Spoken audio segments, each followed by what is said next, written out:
जय हिंद दोस्तों। एक तरफ यूक्रेन रसिया से शांति वार्ता को लेकर के भीख मांग रहा है, अमेरिका से चापलूसी कर रहा है कि किसी तरीके से व्लादिमीर पुतिन से मेरी मुलाकात करवा दीजिए। मुलाकात भी हुई, वो भी पुतिन से नहीं, रसिया के अधिकारियों से बातचीत हुई। लेकिन इसी बीच में जेलेंस्की ने एक बहुत बड़ी गलती कर दी और रसिया के मिसाइल फैक्ट्री के ऊपर बहुत बड़ा अटैक कर दिया। उसके बाद व्लादिमीर पुतिन की तरफ से एक बड़ा धमकी आता है, एक बड़ा स्टेटमेंट जारी होता है कि यूक्रेन को नक्शे से मिटा देंगे। जेलेंस्की की सिट्टी पिट्टी गुल है और जिस तरीके से व्लादिमीर पुतिन ने जो धमकी दी है और एक बड़ी कार्रवाई की है, ये बताएंगे आपको आगे इस वीडियो में। लेकिन इस बीच में जेलेंस्की की तरफ से एक बहुत बड़ा खुलासा किया गया है उसकी हत्या को लेकर के, और यह खुलासा खुद किया है। इस मामले में दर्जनों गिरफ्तारियां हुई हैं और जब यह बात सच्चाई सामने आई तो यूक्रेन के अंदर जेलेंस्की कांप चुका है, क्योंकि जो हालात और जो स्थिति उत्पन्न होने वाली है यूक्रेन के अंदर, उसको इमेजिन नहीं कर सकता है जेलेंस्की। यूक्रेन ने एक बड़ी साजिश का पर्दाफाश किया और प्रेस कॉन्फ्रेंस रिलीज करके एक बड़ा स्टेटमेंट जारी किया कि रूस जो है वो मेरे साथ एक बड़ी साजिश रच रहा है, मेरी हत्या की कोशिश कर रहा है। इस मामले में बड़ी सुपारी देने की भी बात सामने आई है। लेकिन यहाँ पे जेलेंस्की ने ये दावा किया है कि रूस मेरे खिलाफ एक साजिश रच रहा है और सिर्फ मेरी ही हत्या की बात नहीं, यानी ये बात खुद जेलेंस्की कह रहा है कि मेरी हत्या और यूक्रेन के बड़े नेताओं की हत्या की साजिश रची जा रही है रसिया के तरफ से। इस मामले में यूक्रेन ने एक बड़ी कार्रवाई की है और ये बड़ी गलती करी है। यूक्रेन ने 10 संदिग्ध अपराधी को गिरफ्तार कर लिया है। ये 10 संदिग्ध जिसको ये बता रहा है वो रसिया के हैं, वो पुतिन के हैं, और सिर्फ शक में आकर के उन 10 आरोपी को गिरफ्तार कर लिया जेलेंस्की ने, यूक्रेन ने। और यही सबसे बड़ी गलती जेलेंस्की ने कर दी है, जिसकी खामियाजा सिर्फ और सिर्फ जेलेंस्की को ही नहीं, यूक्रेन की जनता को भी भुगतना पड़ेगा।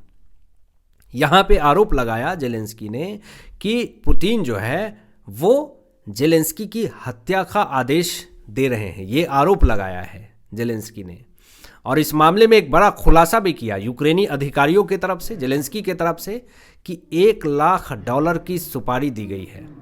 अब इस $1 लाख की सुपारी में यानी कम से कम 85 लाख से भी ज़्यादा की सुपारी देने की बात जेलेंस्की की तरफ से कही गई है। ये जो बड़ी कार्रवाई हुई वो यूक्रेन और मोल्दोवा ने ये बड़ी कार्रवाई की है, बड़े गिरोह का भंडाफोड़ किया है। ऐसा जेलेंस्की को लगता है कि मैंने बहुत बड़े गिरोह को पकड़ लिया है, बहुत बड़ा भंडाफोड़ कर दिया है, इससे पूरे विश्व में मेरी वाहवाही होगी। लेकिन इसने अपने पैर के ऊपर खुद कुल्हाड़ी मार लिया है। जेलेंस्की ने यह भी आरोप लगाया है कि यूक्रेन के अंदर मशहूर जो नागरिक हैं उसके ऊपर भी निशाने बनाए गए हैं रसिया के तरफ से, उनके ऊपर भी कभी भी बड़ा अटैक किया जा सकता है।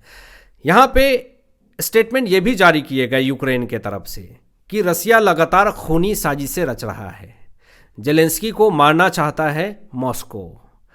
लेकिन ये जितने आरोप लगाए हैं जेलेंस्की ने, इसके सबूत पेश नहीं किए हैं। जिस दिन रसिया को मारना होगा जेलेंस्की को, क्या वो धमकी देंगे या वो मीडिया में खबरें फैलाएंगे? लेकिन ये तो चारों तरफ एक हवा पानी दे रहा है कि मेरे खिलाफ साजिश रच रही जा रही है, मुझे मारने की कोशिश करी जा रही है।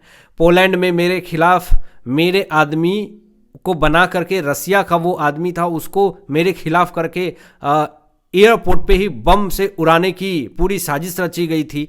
ये तमाम आरोप जेलेंस्की ने पहले भी रसिया के ऊपर लगा रखे हैं, लेकिन इन तमाम आरोपों को सिरे से नकार दिया है रसिया ने कि ऐसी कोई भी बात नहीं है। रसिया को बदनाम करने की कोशिश करी जा रही है। आप अगर पब्लिक में प्रेस कॉन्फ्रेंस करके आप पूरी दुनिया में सिंपैथी कार्ड खेलने की कोशिश कर रहे हैं तो आप सबूत तो पेश करेंगे ना कि रसिया ने ऐसी कौन सी हरकत कर दी, ऐसा कौन सा वीडियो फुटेज कुछ तो आप दिखाएंगे, कुछ तो आप वीडियोग्राफी दिखाएंगे जिसमें ये बात कबूला जा रहा है कि रसिया ने आपके ऊपर अटैक किए या फिर अटैक करने की कोशिश करी गई। ये हवा पानी जेलेंस्की देने की कोशिश कर रहा है और इसके अलावा कुछ नहीं कर रहा है। 4 साल से भीषण युद्ध चल रहे हैं रसिया यूक्रेन को लेकर के, और अड़चने डालने की कोशिश कौन करता है? सिर्फ और सिर्फ जेलेंस्की।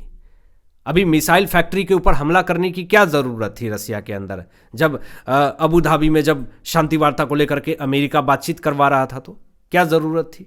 क्योंकि ये नहीं चाहता है कि शांति वार्ता को लेकर के कोई बातचीत हो, क्योंकि ये इसको बहुत अच्छे से पता है कि जिस दिन शांति वार्ता को लेकर के बातचीत हुई और सीज फायर हुआ तो मेरे ऊपर जांच बैठेगी और मैं सलाखों के पीछे चला जाऊंगा। ये जेलेंस्की को बहुत अच्छे से पता है।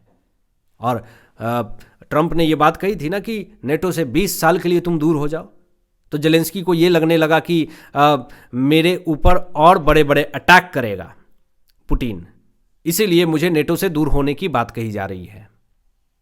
और ये भी आरोप लगाया जेलेंस्की ने कि अमेरिका तो अब पुतिन के समर्थन में बात बोल रहे हैं।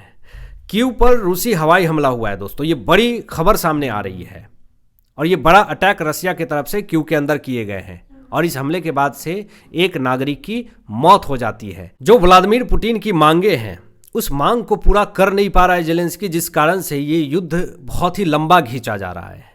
4 साल हो गए, ये युद्ध बहुत पहले खत्म हो गया होता, लेकिन जेलेंस्की ने अपनी पूरी एड़ी चोटी एक लगा दी है कि चाहे कुछ भी हो जाए रसिया यूक्रेन कॉन्फ्लिक्ट को सीज फायर में बदलने ही नहीं देना है। शांति वार्ता की कोशिशें अभी भी जारी है। जेलेंस्की घोटाले और युद्ध से घिरा हुआ है, क्योंकि इसने इतने घोटाले कर लिए हैं कि वो उस घोटाले से ऊपर उठ ही नहीं पा रहा है। और इसे ये बात बहुत अच्छे से पता है कि जब तक मैं सरकार में हूँ तब तक घोटाले करके बचा रहूँगा। और जेलेंस्की ने यह भी मना कर दिया था कि जब तक युद्ध हो रहे हैं रसिया से, यूक्रेन के अंदर चुनाव नहीं होने चाहिए। नहीं होगा तो अच्छा होगा, क्योंकि ये भी बात इसको बहुत अच्छे से पता है कि रसिया यूक्रेन कॉन्फ्लिक्ट हो रहा है और इस बीच में अगर चुनाव होता है तो मेरी सरकार तो जानी तय है, और अगर सरकार जानी शुरू हो गई जेलेंस्की की तो इसके ऊपर सख्त कार्रवाई होगी और ये फिर सलाखों के पीछे चला जाएगा। ट्रंप ने बातचीत के लिए कहा है कि जाओ व्लादिमीर पुतिन से बात करो, रसिया से बात करो और कुछ समझौता करो, क्योंकि ऐसे काम नहीं चलेगा। नुकसान किसे हो रहा है? सबसे ज़्यादा यूक्रेन को, जेलेंस्की को। लेकिन इसे तनिक भी फर्क नहीं पड़ता है, क्योंकि ये तो भाग जाता है जब भी अटैक होते हैं, तो वहाँ की सिविलियंस, वहाँ की आम जनता को भुगतना पड़ता है। इसे कोई फर्क नहीं पड़ता है। जेलेंस्की ने यह खुद दावा किया है कि मेरी हत्या की कई बार साजिशें रची जा चुकी है रसिया की तरफ से। पुतिन उन्हें पूरी तरह खत्म करना चाहता है, यह आरोप जेलेंस्की ने लगाया है। लेकिन रसिया के मिसाइल फैक्ट्री के ऊपर अटैक करके जेलेंस्की ने बहुत बड़ी गलती कर दी है। देश से मिटाने की धमकी जो पुतिन की दी गई है जेलेंस्की को, आने वाले समय में ये एक बहुत बड़ी आफत का कारण बनेगा जेलेंस्की के लिए। आपकी क्या राय इन तमाम विषयों पर अपनी विचार व्यक्त कीजिएगा। मिलते हैं लेटेस्ट ब्रेकिंग एनालिसिस के बाद, तब तक अपना ध्यान रखें, ख्याल रखें। सत्यमेव जयते। जय हिंद।